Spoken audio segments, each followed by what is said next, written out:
नमस्कार, मैं हूं हरिशंकर व्यास। सेंट्रल हॉल में आपका स्वागत है। हम आप सब इन दिनों डिजिटल इंडिया की बात सुन रहे हैं। प्रधानमंत्री नरेंद्र मोदी और नई आर्थिकी चाहने वाले सभी डिजिटल इंडिया का ख्वाब पाले हुए हैं, लेकिन यह सपना कईयों की नींद हराम किए हुए हैं। पिछले दिनों दवा दुकानदारों ने दुकानें बंद रखी। कोई 8 लाख दुकान मालिक हड़ताल पर गए, इसलिए कि ऑनलाइन दवा विक्रेता कंपनियों से कोई 80,000 करोड़ रुपए की सालाना खुदरा दवा बिक्री खतरे में है। Flipkart, Snapdeal, Amazon one, MG com, Jimmy com जैसी 6-8 वेबसाइट 8 लाख दुकानों के धंधे पर तलवार माने जा रहे हैं। एक और हकीकत जाने, इस साल दीपावली खरीदारी में स्नैपडील, फ्लिपकार्ट और अमेज़न का बोलबाला है। बाजार में दुकानदारों की बिक्री मंद है। मतलब 5 साल पहले खुदरा कारोबार में विदेशी कंपनियों के आने की बात से व्यापारियों की जान सूख रही थी। नेताओं और पार्टियों ने हाय तौबा मचा दी थी। आज ई कॉमर्स, ऑनलाइन दुकानें परंपरागत व्यापार का बाजा बजा दे रहे हैं। नई बनाम परंपरागत आर्थिकी कारोबार में ऐसा अंतरिम वक्त आ गया है या आने वाला है जिसमें बेरोजगारी होगी, हड़तालें होगी और समाज व्यवस्था में चौतरफा संकट पैदा होगा। क्या मोदी सरकार और डिजिटल इंडिया चाहने वाले इस संकट का अनुमान लगाए हुए हैं? आज इस पर चर्चा है। इस पर चर्चा के लिए आज मेरे साथ वरिष्ठ पत्रकार जयशंकर गुप्ता हैं। जयशंकर जी, दीपावली की गिफ्ट खरीदारी हो या दवाओं की बिक्री, इसमें ऑनलाइन कारोबार का जो पैमाना नजर आ रहा है, उससे क्या ये नहीं लगता है कि सचमुच में जो परंपरागत धंधे, कारोबारी, दुकानदार है, उन सब के ऊपर खतरे की तलवार लटक गई है? देखिए, उपभोक्ताओं को तो इसमें कुछ मजा आ रहा है कि घर बैठे कंप्यूटर पे दवा और ऑर्डर कर दिया, कुछ डिस्काउंट भी मिल गए और सामान 1-2 दिन में पहुंच गया। सामान ठीक है तो अच्छी बात है, नहीं है कुछ गड़बड़ है तो तुरंत उन्होंने की बटन दबाया और सामान वापस लेकर चला जाएगा और आपका ये हो जाएगा, या तो एक्सचेंज हो जाएगा या फिर पैसा वापस हो जाएगा। तो ये तो एक सुविधा है।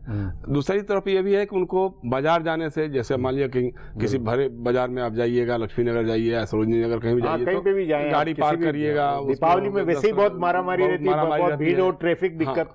तो अभी तक मिठाइयाँ तो नहीं आ रही है ऑनलाइन, लेकिन हो सकता है कि अब वो भी आ जाएगी। अगला स्टेप वही होगा कि आप मिठाई का भी ऑर्डर ऑनलाइन बटन से आ जाएगा, ऑर्डर हो जाएगा। तो एक पक्ष तो इसका ये है। दूसरा पक्ष ये है कि अब जैसे दुकानदार हैं, छोटे मोटे खास तौर से खुदरा दुकानदार हैं, तो उनकी दुकानदारी प्रभावित होगी। नहीं तो वही है कि 80,000 करोड़ का बिजनेस जो है दवा की दुकानों से, छोटा छोटा जो खुदरा में था, वो 5-6 ऑनलाइन कंपनियां अगर प्रभावित करे और खींचे और हड़ताल पे चले जाए, पहली बार दवा वाले हड़ताल पे जाए, आपका अधिकार है। लेकिन सवाल है कि इस पर तो आपको भी विचार करना पड़ेगा कि अगर मेडिकल स्टोर से जो हम दवा ले रहे हैं और MRP पर देने पर भी केमिस्ट हमारे ऊपर एहसान जताता है कि जो MRP लिखा हुआ है उतना हम दे रहे हैं तो भी एहसान है। लेकिन वही दवा, वही सामान अगर हम की बटन दबा करके फ्लिपकार्ट या मिंत्रा या किसी और से मंगाते हैं तो फिर बकायदे डिस्काउंट के साथ मिल जाता है। इसलिए कि ये जो हड़ताल के कारण फिर हमें इस पर बहस करना चाहिए। सरकार को इस तरह की पाबंदी, कुछ एक्शन होना चाहिए या नहीं होना चाहिए? ये वक्त के तकाजे में नहीं होना चाहिए। इनको खुद विचार करना होगा कि आपकी दुकानदारी अगर चौपट होने जा रही है तो क्यों चौपट होने जा रही है। भाई आप अगर छूट दे रहे नहीं रहे हैं, अच्छा उनको है कि जो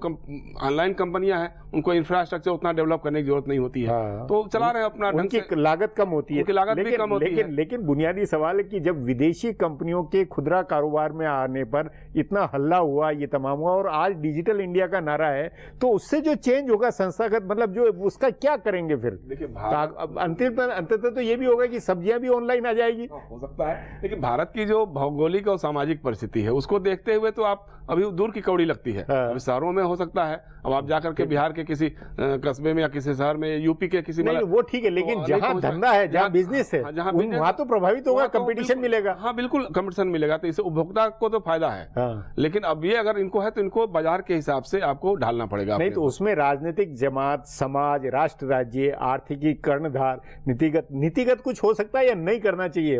नहीं, नीतिगत इसमें मतलब आप कंट्रोल तो नहीं कर सकते हैं, क्योंकि आप खुद ही जब इकोनॉमी को खोल रहे हैं, आप उदारीकरण के रास्ते पे जा रहे हैं, के साथ चलना तो पड़ेगा ना। तो उसमें आप क्या करेंगे? अगर एफडीआई मंगा रहे हैं तो एफडीआई किस बात के लिए मंगा रहे हैं? एफडीआई तो जाहिर बात है समुद्र में डुबोने के लिए तो पैसा नहीं लगाएगा कोई विदेशी, वो कहीं ना कहीं मुनाफा कमाएगा। सबको लग रहा है कि भारत इस समय एक बड़ा बाजार के रूप में विकसित, और वो बाजार इस तरह नए तरीकों से क्या बाजार बनेगा? आप कल्पना कीजिए, देखिए जिस तरह से टैक्सी सर्विसेज है, अब उबेर है, ओला है, आप किसी टैक्सी स्टैंड पे उतना डिपेंड नहीं कर सकते हैं कि हमने ऑर्डर किया है तो टाइम पे कहा तो मतलब 5 मिनट में गाड़ी आपके दरवाजे पे हाजिर है, और रेट उसका पैसा जरा सा भी इधर उधर नहीं। उस नाते ये सब जो कुछ हो रहा है वो व्यवस्था पारदर्शी हो रही है, ये हो रही है, लेकिन इसमें डर एक ही है कि जब मोनोपोली हो जाएगा उस समय ये क्या करेंगे? तो वो मोनोपोली नहीं होने देनी चाहिए, ये बुनियादी सवाल है, मोनोपोली नहीं बनने देनी। हर समय बाजार में प्रतिस्पर्धा बनी रहनी चाहिए, कंपटीशन बना रहना चाहिए, तभी चलेगा। नहीं तो उस नाते दुकानदारों को भी, जैसे दवा दुकानदार है तो उनको भी प्रतिस्पर्धा मिली है, कि बाकी तो दुकानों से नकली दवाई का भी संकट था,